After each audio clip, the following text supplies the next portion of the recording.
అందరికీ నమస్కారం. నా పేరు శ్రీకాంత్. నేను గత 15 సంవత్సరాల నుంచి ఇట్లా మట్టి వినాయకులను తయారు చేస్తూ ప్రజలకు అందిస్తున్నాను. నా యొక్క ముఖ్య ఉద్దేశం ఏంటంటే మట్టితో చేసిన వినాయక విగ్రహాలను వినియోగించి ఈ తరానికి స్ఫూర్తినిస్తూ భావితరాలకు ఆదర్శంగా నిలబడాలన్న ఆకాంక్షతోనే నేను ఈ విధంగా మట్టి వినాయకులను చేసి ప్రజలకు అందిస్తూ గత 15 సంవత్సరాల నుంచి సేవ చేస్తున్నాను. నా ముఖ్య ఉద్దేశం ఒకటే, పర్యావరణాన్ని కాపాడాలి, మన సంప్రదాయాలను కూడా మనం పాటించాలన్న ఉద్దేశంతో నేను ఈ విధంగా చేస్తున్నాను. దీనికి ఎంతో కృషి చేస్తున్న నా కృషిని అందరూ ఆదరిస్తున్నారు. ప్రజలందరూ కూడా ఎక్కడి నుంచో వచ్చి మన దగ్గర విగ్రహాలు కొంటున్నారు. దూర ప్రాంతాల నుంచి కర్నూలు, కడప, చిత్తూరు, అనంతపూర్ నుంచి కూడా ఈసారి విగ్రహాలు కొనుగోలు చేశారు మన దగ్గర.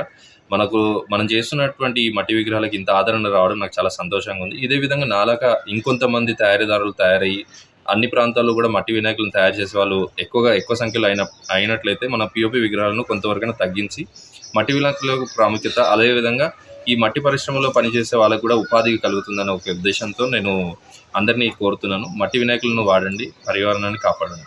విధంగా కొంతమంది ఇప్పుడు వేరే ఇతర రాష్ట్రాల వాళ్ళు కలర్స్లను పెట్టి మనకు పర్యావరణాన్ని కలుషితం చేస్తున్నారు. వారికి మీరు ఏ విధంగా మీరు సూచన ఇవ్వవచ్చు?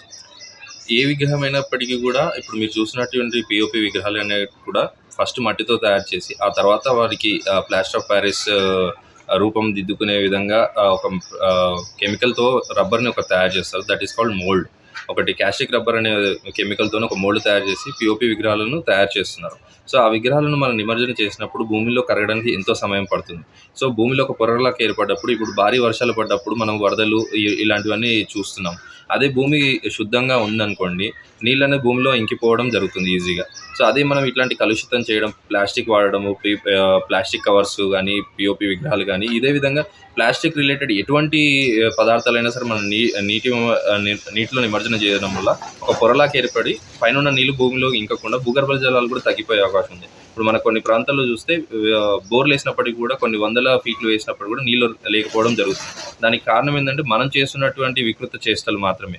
సో అలాంటివన్నీ తగ్గించుకొని మనం పర్యావరణాన్ని మనం ప్రేమిస్తే పర్యావరణం మనకు అనుకూలమైన వాతావరణాన్ని ఇస్తూ ఆరోగ్యాన్ని కూడా ఇస్తుందని నా భావన. మీరు ఇంకా పాఠశాలలో కానీ, తర్వాత కొన్ని కాలేజీల్లో కానీ, బయట కొన్ని స్వచ్ఛంద సంస్థలు కానీ ఏమైనా అవగాహన కార్యక్రమాలు చేశారు? నేను గత 15 సంవత్సరాల నుంచి చేస్తున్నాను అని చెప్పాను కదా. సో నేను ఫస్ట్ JPNC కాలేజీలో చదువుతున్నప్పుడు, బీటెక్ ఫస్ట్ ఇయర్లో ఉన్నప్పుడు నేను ఈ విధంగా ఒక ఐడియాని ఇంట్రొడ్యూస్ చేశాను. సో అక్కడ నుంచి మొదలైన ఈ ప్రయాణం అనేది కంటిన్యూ అవుతుంది. ఎవ్రీ ఇయర్ మేము ఫ్రీ డిస్ట్రిబ్యూషన్ చేస్తూ ఎవరైనా స్టూడెంట్స్ కానీ, కాలనీ వాళ్ళు కానీ ఎవరైనా రిక్వెస్ట్ చేసినట్టయితే ఒక 1 to 2 hours ఒక క్లాస్ తీసుకొని అక్కడ ఉన్న స్టూడెంట్స్కి మట్టి అన్ని అందుబాటులోకి తీసుకొచ్చి వాళ్ళతో చేయించడం, ఆ విధంగా కార్యక్రమాలు చేసి వాళ్ళని ట్రైన్ చేస్తున్నాం. ఈ విధంగా చేసినట్టయితే వాళ్ళకు కూడా ఒక ఆర్ట్ వర్క్ నేర్చుకున్నట్టు ఉంటుంది. ఇంకోటి వాళ్ళ ఇంట్లో విగ్రహాన్ని వాళ్ళే తయారు చేసుకునే విధంగా వాళ్ళని ట్రైన్ చేయాలన్న ఉద్దేశంతో నేను ఇప్పటికీ సుమారు 1000 నుంచి 1500 స్టూడెంట్స్కి నేను చేస్తున్నాను. ఇప్పుడు పట్టణంలో ఎన్ని సెల్స్ అని మట్టి విగ్రహం? ఇప్పుడు మీరు చూస్తున్న ఈ షెడ్ ఇది ఒకటే. అంటే మహబూబ్నగర్లో ఉన్నది మాది ఒకటి, కల్వకుర్తి, నాగర్ కర్నూలు, బిజినపల్లి, తర్వాత రాయచూరులో కూడా మా యొక్క విగ్రహాల విక్రయాలు జరుగుతున్నాయి. సో మహబూబ్నగర్ నుంచి సుమారు 120 నుంచి 150 మండపాలకు వెళ్తున్నాయి పెద్ద విగ్రహాలు. చిన్న విగ్రహాలు వచ్చేసి సుమారు 30 నుంచి 35,000 విగ్రహాల దాకా ఇప్పటికీ మనం డిస్పాచ్ చేస్తున్నాము. అంటే వివిధ ప్రాంతాల్లో వాళ్ళు తీసుకెళ్ళి వాళ్ళు విక్రయిస్తారు. మళ్ళీ మనం హోల్సేల్ అండ్ రీటైల్ 2 చేస్తున్నాం.